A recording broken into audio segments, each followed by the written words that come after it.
Krishna. Mayapur Nitai Gour kitchen থেকে সবাইকে স্বাগতম। আপনাদের সাথে আছে আমি জয়প্রিয়া সুখী দেবী দাসী। আবার চলে এসেছি আজকে নতুন একটা ভিডিও নিয়ে। আজকে আমি একটু ঘরোয়া রান্না করব। এই যে দেখুন এখানে কচু নিচ্ছে।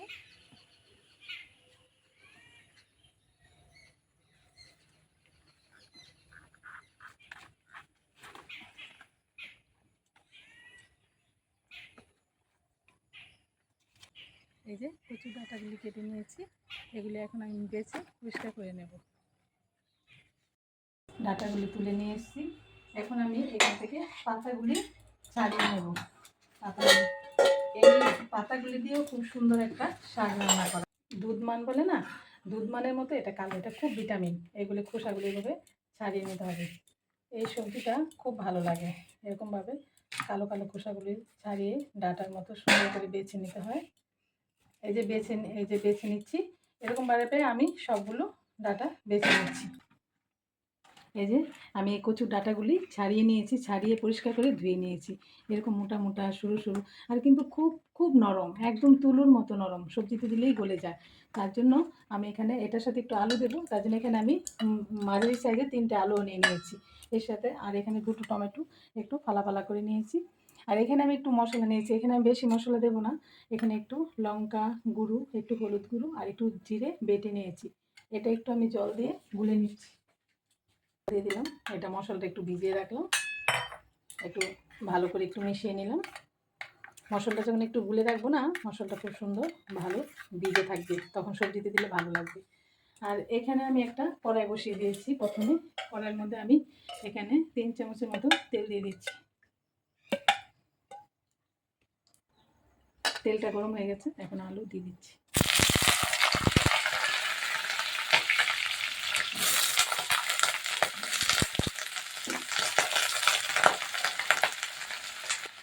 আলুর মধ্যে স্বাদ মতো লবণ দিয়ে দিচ্ছি। এখন ভালোভাবে মিশিয়ে নিচ্ছি আলুগুলি। এবার আমি একটু কিছুক্ষণের মধ্যে একটু ঢাকা দিয়ে দেবো, যাতে করে আলুগুলো সিদ্ধ হয়ে যায়। ঢাকনাটা তুলে দিচ্ছি। আলুগুলো এবার আমি আর ঢাকনা দেবো না, লাল লাল করে ভেজে নিচ্ছি। এই যে দেখুন আলুগুলো ভাজা হয়ে গেছে, এই যে লাল লাল করে ভেজে নিয়েছি। এখন আলুগুলি আমি নামিয়ে দিচ্ছি।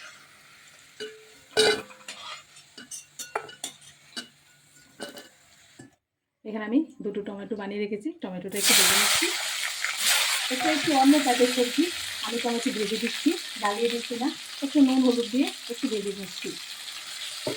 এই যে একটু জাস্ট একটু উল্টিয়ে পাল্টিয়ে একটু তেলের মধ্যে ভেজে নিচ্ছি। এই টমেটোটা যখন রসার মধ্যে পড়বে না, খুব ভালো লাগবে, খেতেও খুব ভালো লাগবে। এরকমভাবে আপনারা একবার করে দেখবেন কেমন লাগবে। এই যে আমি 2টো শুকনো লঙ্কা ভেঙে দিয়ে দিচ্ছি, একটা তেজপাতা অর্ধেক করে দিয়ে দিলাম। একটু লঙ্কাটা একটু ভাজা হতে দিচ্ছি। আর এখানে আমি গোটা জিরে নিয়েছি, জিরেটা আমি ফোড়নে দিয়ে দিচ্ছি। এখানে এই যে আমি মশলাটা গুলে রেখেছিলাম, এই মশলা বাটাটা এর মধ্যে দিয়ে দিচ্ছি। জিরেটা হলেই মশলাটা দিতে হবে। জিরেটা আমার হয়ে গেছে, যাতে করে না পুড়ে যায়। এখন আমি বাটাটা দিয়ে দিচ্ছি, আর বাটিটা দিয়ে একটু জল দিয়ে দিচ্ছি।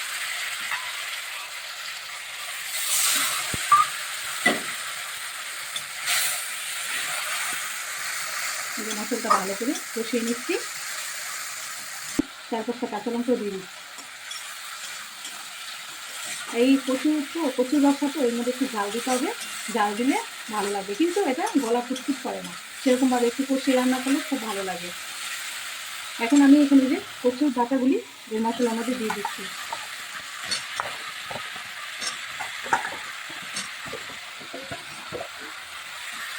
এটা ভালোভাবে একটু ভেজে নিচ্ছি, আর স্বাদ মতো লবণ দিয়ে দিচ্ছি। এবার এটা আমি ঢাকা দেবো না, এটা এমনি ভাজা ভাজা করে নেব, কারণ একদমই গলে যাবে বেশি ঢাকা দিলে।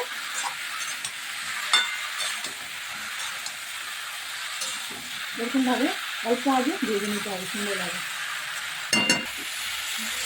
এই যে আস্তে আস্তে ভাজা ভাজা হচ্ছে। এখন আমি আলুগুলি এর মধ্যে দিয়ে দিচ্ছি, তাহলে আলুগুলো ভালোভাবে সিদ্ধ হবে আর সবজিটা খুব সুন্দর করে ভাজা ভাজা হবে।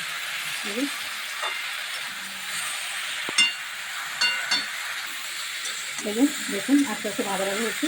আর লবণ দেওয়াতে একটু জল ছেড়েছে তো কি সুন্দর ভাজা ভাজা হয়ে যাচ্ছে। যত ভাজা হবে সবজিটা ততই টেস্ট হয়। দেখুন আমি ভালোভাবে একটু ভাজা ভাজা করে নিচ্ছি। আর এখানে আমি একটু টেস্টের জন্য একটু হিং গুঁড়ো দিয়ে দিচ্ছি। আপনারা চাইলে এটা নাও দিতে পারেন, কিন্তু দিলে একটু ভালো লাগে, একটু খুব সুন্দর সেন্ট আসে। এই যে ডাটাগুলো সিদ্ধ হয়ে যাচ্ছে। এখন আমি আর বেশি বেশি ভাজা করবো না। এখন আমি এখানে জুসটা দিয়ে দেবো।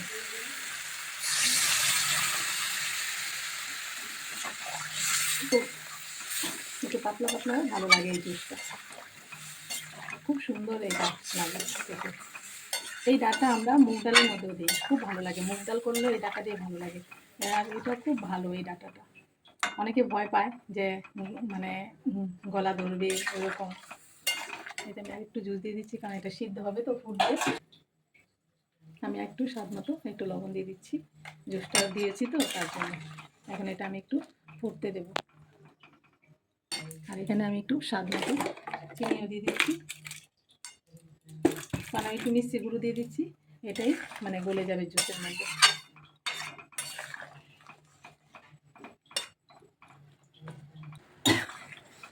এই যে সবজিটা জুসটা এই যে ফুটে উঠছে, এটা একটু ভালোভাবে একটু ফুটিয়ে নিচ্ছি। আর এখানে যে আমি টমেটো ভেজে নিয়েছিলাম, এই টমেটোগুলি দিয়ে দিচ্ছি। এই টমেটোগুলি এখন একটু সিদ্ধ হবে, রসা পড়বে। আমি আর কিছুক্ষণ একটু ফুটিয়ে নেব।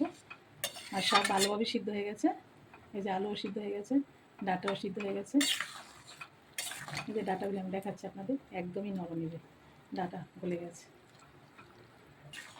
দেখুন সব হয়ে গেছে। আমি একটু 1 মিনিটের জন্য একটু ঢাকা দেবো, যাতে করে সব সবজি টবজি আমি একটু খুব সুন্দর করে নরম হয়। এই যে ঢাকনাটা আমি খুলে দিচ্ছি। দেখুন আর একটু ফুটে গেছে। এই টমেটোটাও একটু নরম হয়ে গেছে। দেখুন টমেটোটা একটু নরম হয়ে গেছে। টমেটো ভাঙবো না, গোটা গোটা থাকবে, এটা খুব ভালো লাগে। এখন এটা আমি এরকমভাবে নামিয়ে দেবো। আর আপনারা এরকম সুন্দর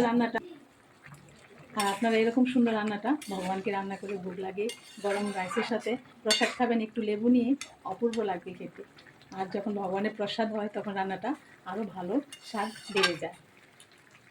এখন আমি নামিয়ে দিচ্ছি, ঢেলে নিচ্ছি।